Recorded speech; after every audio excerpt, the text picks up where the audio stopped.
Well, hi everyone, Corey Barker here, and welcome back to Master Effects Training Quick Tricks. Now, in this short video, I want to show you what you can do with your vacation photos. Now, while I was in visiting family in Orlando over the Thanksgiving holiday, we went to Universal and managed to get a few shots in the Harry Potter area, especially here at the Gringotts Bank. They've got a dragon on top that, of course, spews fire every few minutes, so I managed to get a cool shot of that particular scene, and it turned out really good. Again, took this with my iPhone, so it actually is a pretty good shot with the iPhone. But what I want to do is take it and composite it into something a little bit more interesting. So what I've done is I'm going to take this image, and this is a stock image of this parchment paper, and the first thing I need to do is, of course, extract it from its background. So let's go ahead and just select the background itself, again using the magic wand tool to select the background since it's a solid white, and then go to select inverse.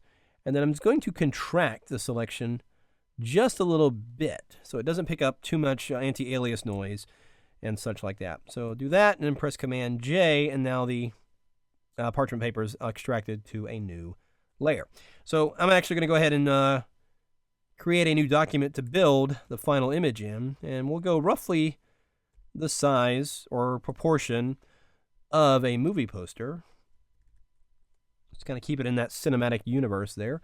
And I'm just going to make my background black by pressing Command or Control I. And then let's first grab the parchment paper layer and drag it on over. Just going to shift drag it over so it lands centered. And obviously, because it was pretty high res, I need to scale it. So again, I'm just going to press Command T, then Command 0, and that will expand it out so I can see the transform box. Now I'm just going to hold down the Shift Option and scale this down so it fits right inside the composition there. There we go. So now let's take our main image of the dragon and the building and just drag it on over. And let's scale it a little bit here. Position it right about there. So I want to get it in its final position because we're going to create a couple of different layers to complete this effect. So once I have it there, and I think that looks pretty good actually, I'm going to make it a little bit bigger. And I'm going to go ahead and make a duplicate of this layer. I'm going to press Command or Control J, and that's going to make a duplicate. Now for the moment, I'm going to turn the duplicate off. Let's actually turn the one below off. And the top one is selected. So what I'm going to do is run a quick effect on this just to kind of clean up the photo. And that is, or just to give it a more illustrated look rather, and that is go to the filter menu and go to stylize, it's texture, and choose grain. Now here we're going to set the grain to speckle as the grain type, and then just move these sliders up and down just to get a varying type of intensity on the effect. And notice if you go lower on the contrast, it gets a little bit more like the original. The higher you go with the contrast, the more illustrated it looks. Now, obviously, that's going a little too far. I'm going to go somewhere around 20 on that, and let's lower the intensity just a little bit. And I think that will work. So click OK. So there's the images now processed. So what I want to do to blend it with the parchment texture background is change the blend mode to linear burn. Now, I didn't know linear burn was going to work right off the bat. I actually toggled through to see which one was going to work. I knew I wanted to knock out the background, or the sky image rather, so it was going to be one of these darkened layers. I tried multiply it, kind of washed it out as you can see like that, and I ended up liking linear burn. But even still, linear burn was a tad much. So I'm just going to drop the layer opacity to about 90%. Now, I need to also throw a layer mask on this layer. Let's go ahead and fade the edges of the graphic element here. So let's go ahead and grab the gradient tool, and I'm just going to go ahead and get linear gradient. Let's bring it back to 100% and make sure we've got black set as the foreground color, of course, and then just come in and fade the edges here, and we'll come in from the bottom here. We're going to lose a little bit of the title, but that's okay because we're going to have the fire effect down here in just a little bit. So I think that looks pretty good. All right. So that part of the image is now processed and looking pretty good. So for the moment, let's turn that off and turn this layer back on. Now let's, of course, make sure they're still lined up, which they are.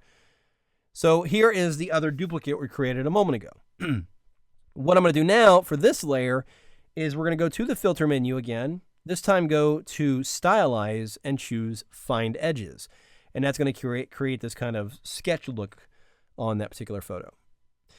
Now, there's obviously some scattered color information in this layer now, so I'm going to remove that by simply pressing Shift-Command-U or Shift-Control-U if you're on Windows.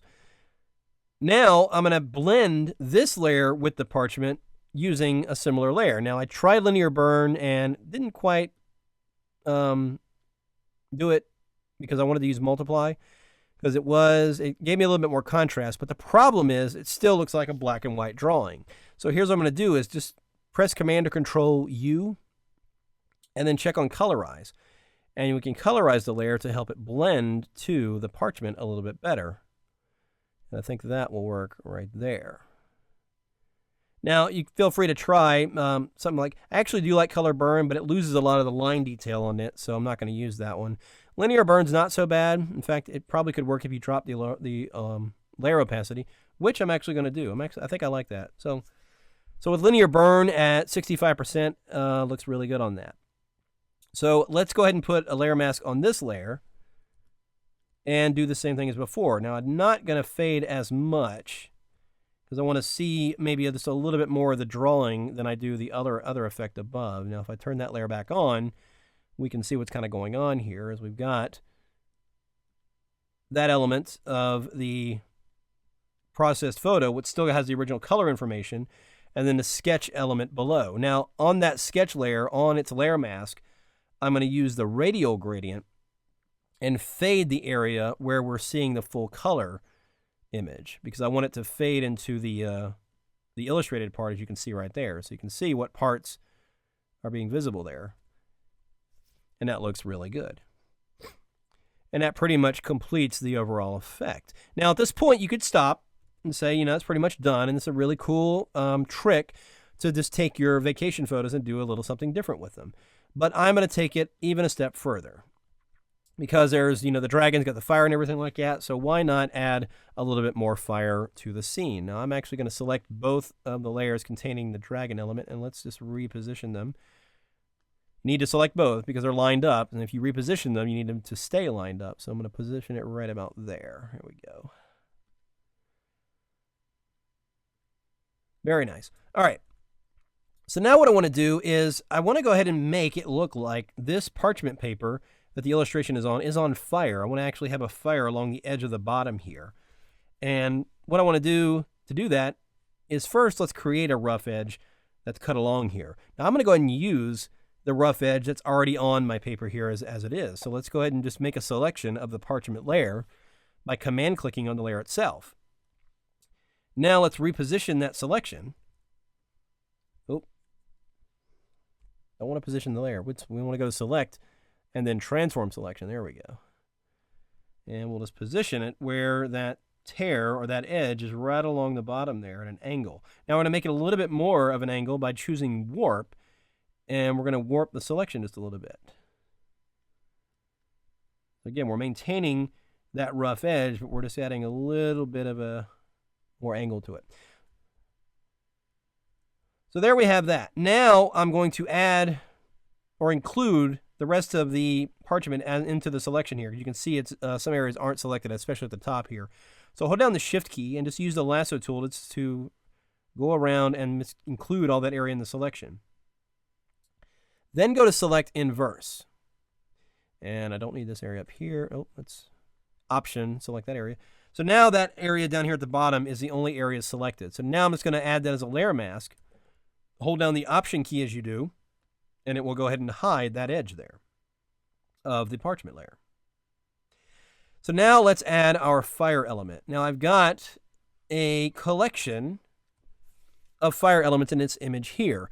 Again, this is an Adobe stock image, and I've talked about it before. When you're looking for fire elements, look for them in a group like this where there are several different examples in one image, because you're still only being charged for one image, but yet you're getting several different examples here.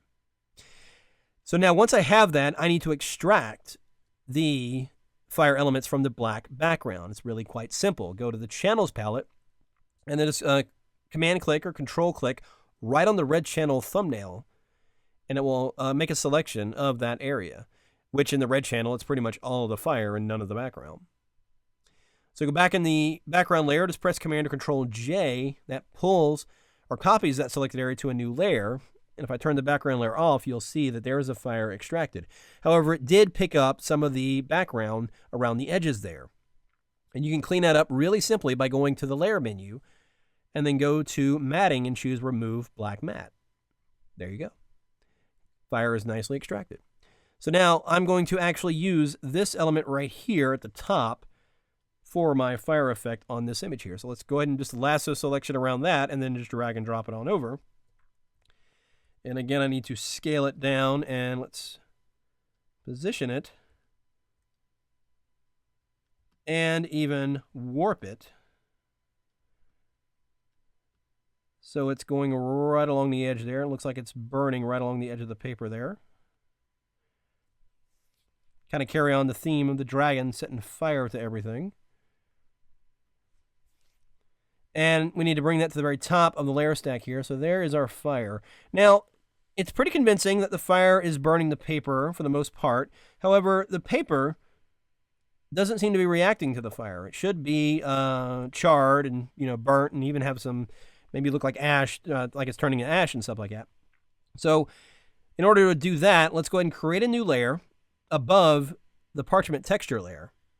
And go ahead and fill it with gray. So press Shift Delete, and then we're going to choose 50% gray, normal. There we go. Change the blend mode of this gray filled layer to overlay. Now, go into the toolbar and select the burn tool. And then right up here, we're going to set to midtones and exposure to 30, I think will be fine. And we're just going to go ahead and start burning along the edge of our paper here. Let's increase that a little bit more. So notice how it's giving me that little bit of a burnt edge there. Now I may have, no I don't, it's just burning. So you're going to have to burn and burn and burn right around the edges of the flame there. And this is only going to go so far. What I've discovered, if you select the parchment paper itself, you can enhance it. I noticed that doing one or the other doesn't do it completely. That is, do the overlay layer and painting or burning directly on the parchment paper. Where the both of them together actually sell the effect much more. It just kind of doubles up the effect. So you notice as I'm just adding more, it's giving me that charred effect right along the edge there, just like I would expect. Really cool. Now I'm also going to go ahead and select the smudge tool. And let's go ahead and get very soft edge brush here. Don't need the strength quite that much. Let's drop the strength to about 25. And let's just give the fire a little bit of a smudge here and there just to kind of help blend it.